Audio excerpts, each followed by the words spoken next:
بسم اللہ الرحمن الرحیم۔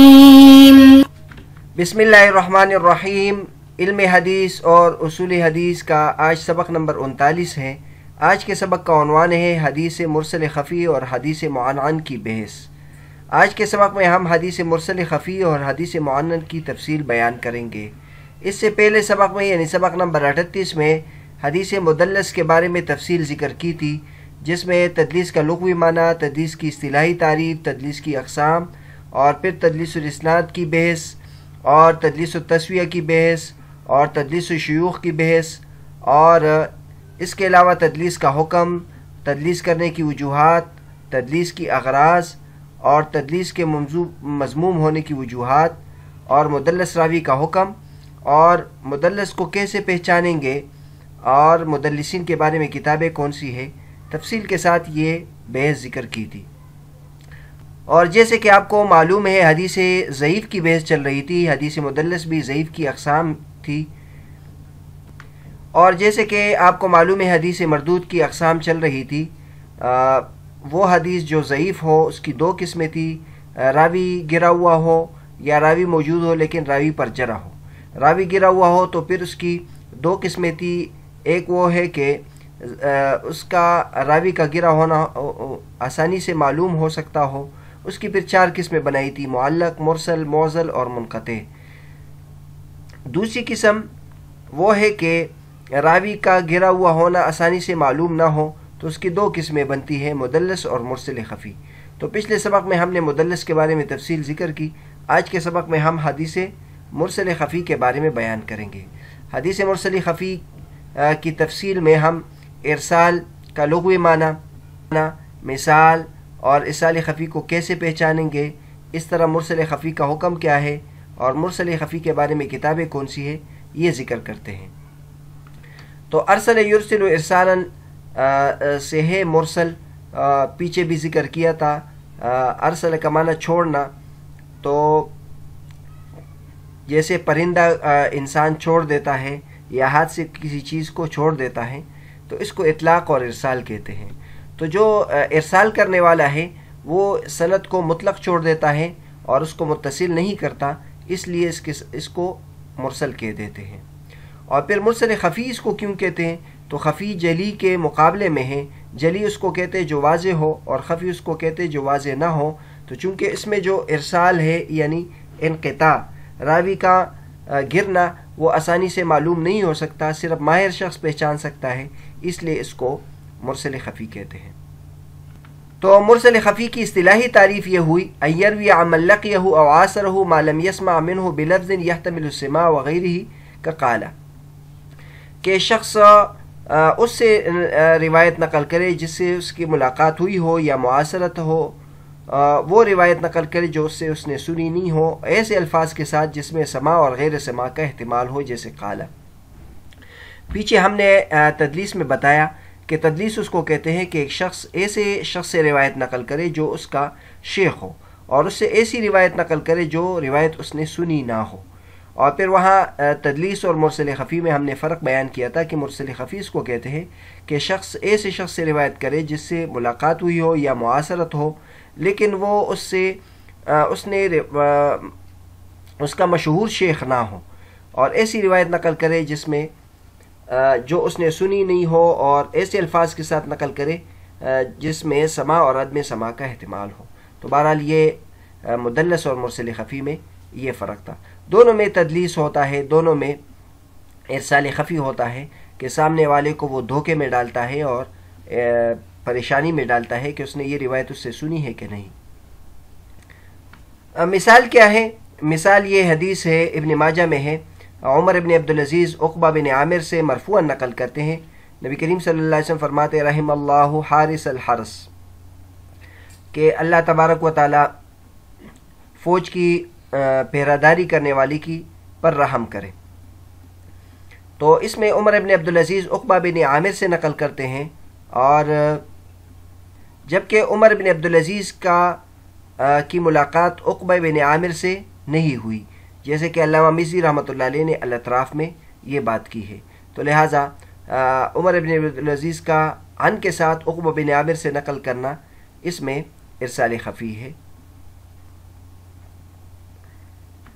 مرسل خفی کو کس طریقے سے پہچانیں گے؟ تو اس کے بارے میں لکھا ہے کہ 3 طریقوں میں سے کسی ایک طریقے سے مرسل خفی کو ہم پہچانیں گے۔ نمبر 1، ائمہ میں سے کسی امام کا اس بات پر تصریح کرنا کہ فلاں راوی سے اس کی ملاقات نہیں ہوئی، یا فلاں راوی کا فلاں راوی سے سماع ثابت نہیں ہے۔ بہت سارے ایسے راوی ہوتے ہیں کہ ایک زمانے میں ہوتے ہیں لیکن اس کی ملاقات نہیں ہوتی، یا اس نے اس سے روایت نہیں سنی ہوتی۔ تو جو ائمہ فن ہے، ائمہ علل ہے، وہ اس کا اہتمام کرتے ہیں کہ فلاں راوی کا فلاں کے ساتھ ملاقات ثابت نہیں ہے اور اس سے سماع ثابت نہیں ہے۔ دوسری وجہ یہ ہے کہ کوئی شخص خود اپنے بارے میں بتائے کہ میں نے فلاں سے ملاقات نہیں ہوئی اور فلاں سے میری سماع ثابت نہیں، تو یہ بھی ایک طریقہ ہے۔ تیسرا طریقہ یہ ہے کہ ایک اور سند سے ایک روایت منقول ہو جس میں ان دونوں کے درمیان کسی راوی کا اضافہ ہو، تو اس سے بھی پتہ چل جاتا ہے کہ ان دونوں کے درمیان راوی ہے اور واسطہ ہے، ان دونوں نے براہ راست ایک دوسرے سے روایت نہیں کی۔ لیکن اس میں تفصیل ہے، یہ جو تیسری قسم، اس میں اس بات کو ملحوظ رکھنا چاہیے کہ یہ مزید فی متصل الاسانید کے قبیل سے تو نہیں۔ مزید فی متصل الاسانید میں یہ بات آ جائے گی کہ 2 راویوں کے درمیان ایک راوی کا اضافہ ہوتا ہے، لیکن حقیقت میں جو اضافہ ہے وہ غلط ہوتا ہے۔ یہاں جو ہماری بحث ہے وہ یہ ہے کہ ایک راوی کو 2 راویوں کے درمیان حذف کیا گیا ہے، حالانکہ موجود ہے، لیکن مزید فی متصل الاسانید اس کو کہتے ہیں کہ 2 راوی براہ راست ایک دوسرے سے نقل کرتے ہیں، جبکہ کوئی شخص اس دونوں کے درمیان ایک شخص کا اضافہ کرے، تو یہ دونوں آپس میں ضد ہوتے ہیں، مرسل خفی اور مزید فی متصل الاسانید۔ تو اس لیے اس تیسرے وجہ میں اس بات کو ملحوظ رکھنا چاہیے کہ کہیں یہ مزید فی متصل الاسانید کے قبیل سے تو نہیں۔ مرسل خفی کا حکم کیا ہے؟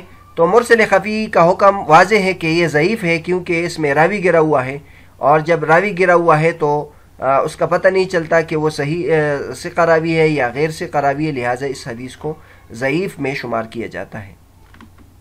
مرسل خفی کے بارے میں کتابیں کون سی لکھی گئی ہے؟ تو اس کے بارے میں خطیب بغدادی رحمۃ اللہ کی کتاب ہے التفصیل لمبہم المراسیل۔ چونکہ منقطع حدیث کا حدیث معنعن کے ساتھ تعلق ہے، اس لیے حدیث معنعن کے بارے میں بھی یہاں تفصیل ہم ذکر کرتے ہیں۔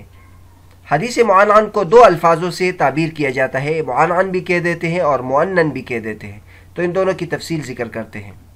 حدیث مدلس اور حدیث مرسل خفی میں ہم نے یہ بات ذکر کی کہ اس کے جو راوی ہے وہ عن کے ساتھ اور قال کے ساتھ یا اس قسم کے محتمل الفاظ کے ساتھ، اس لیے اس کو معنعن کہتے ہیں یا معنن کہتے ہیں، تو اس لیے ہم یہاں تفصیل ذکر کرتے ہیں۔ تو معنن کا لغوی معنی ہے عن یعنی عن کے ساتھ روایت کرنا، اور اصطلاحی معنی ہے قول الراوی فلان عن فلان، کسی شخص کا اس طریقے سے روایت نقل کرنا فلان عن فلان کے ساتھ، تو اس کو معنعن کہتے ہیں۔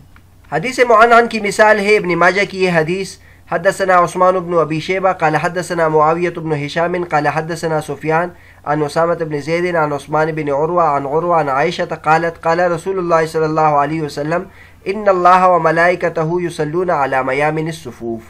اب اس میں دیکھ لیں، سند میں سب عن کے ذریعے سے روایت کرتے ہیں کہ نبی کریم صلی اللہ علیہ وسلم نے فرمایا کہ اللہ اور اس کے فرشتے صفوں میں دائیں طرف کھڑے ہونے والوں پر رحمت بھیجتے ہیں۔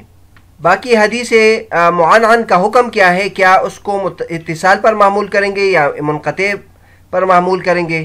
تو اس کے بارے میں علماء کا اختلاف ہے۔ ایک قول یہ ہے کہ جب تک اس کے اتصال واضح نہ ہو تو یہ منقطع شمار ہوگی، لیکن یہ صحیح مسلک نہیں ہے۔ جمہور علماء کرام کے نزدیک حدیث معنعن متصل ہوتی ہے، لیکن اس کے لیے شروط ہے، 2 شرطیں ہیں۔ ایک شرط یہ ہے کہ جو معنعن ہے یعنی جو عن کے ساتھ نقل کرنے والا ہے وہ مدلس نہ ہو، اور دوسری شرط یہ ہے کہ ان دونوں کا آپس میں لقاء ممکن ہو۔ پھر یہ جو شرط ہے کہ لقاء کے بارے میں تو اس میں کچھ اختلاف ہے۔ بعض حضرات کے نزدیک تو لقاء ممکن ہونا کافی ہے، یعنی معاصر ہو، اور بعض حضرات کے نزدیک ثبوت لقاء ضروری ہے، جیسے امام بخاری، علی بن المدینی اور بعض محققین، اور بعض تو اس سے بھی زیادہ سخت شرط لگاتے ہیں۔ وہ کہتے ہیں کہ ان دونوں کے ساتھ طویل صحبت ہو، یعنی وہ جس سے عن کے ساتھ نقل کر رہا ہے ان دونوں کا آپس میں لمبی ملاقات ہو، لمبے عرصے میں ایک دوسرے سے استفادہ ثابت ہو، اور یہ ابو المظفر سمعانی کا قول ہے۔ اور تیسرا مسلک ابو عمر الدانی کا ہے کہ وہ اس سے روایت کرنے میں اس کی پہچان ہو، کہ وہ اس سے روایت کرنے میں معروف ہو، تو پھر اس کو اتصال پر محمول کریں گے۔ جہاں تک حدیث مؤنن کی بحث ہے تو یہ انن یؤنن سے ہے، اور ان یعنی ان کے ساتھ نقل کرنے کو مؤنن کہتے ہیں، جیسے حدثنا فلان ان فلانا قال، تو یہ بھی ان کی طرح ہے کہ ان کے ساتھ نقل کرنا۔ مؤنن کا حکم کیا ہے؟ تو امام احمد اور ایک جماعت کے نزدیک یہ ہے کہ یہ منقطع ہیں جب تک کہ اس کا اتصال معلوم نہ ہو، اور جمہور کے نزدیک ان جو ہے یہ ان کی طرح ہے، اور یہ اتصال پر اس وقت معمول ہوگا جب تک کہ وہ شرائط موجود ہو جو پیچھے ذکر کیے ہیں، یعنی مدلس نہ ہو اور ان دونوں کا آپس میں ملاقات ممکن ہو۔ تو بہرحال آج کے سبق میں ہم نے حدیث مرسل خفی کی بحث کی، اور اس میں ارسال خفی کا لغوی معنی اور اصطلاحی معنی اور مثال اور پہچاننے کا طریقہ اور حکم اور کتابیں، اور اس کے علاوہ حدیث معنن کی بحث کی، اور حدیث معنن کا حدیث منقطع کے ساتھ تعلق کیا ہے اس کے بارے میں بتایا، معنن کا لغوی معنی، اصطلاحی تعریف، مثال، اور حدیث معنن متصل ہوتی ہے یا منقطع۔ اسی طرح معنن کے بارے میں بحث کی، معنن کا لغوی معنی، معنن کی اصطلاحی تعریف اور معنن کا حکم تفصیل کے ساتھ ذکر کیا۔ اگلے سبق میں ہم حدیث موضوع کے بارے میں تفصیل ذکر کریں گے۔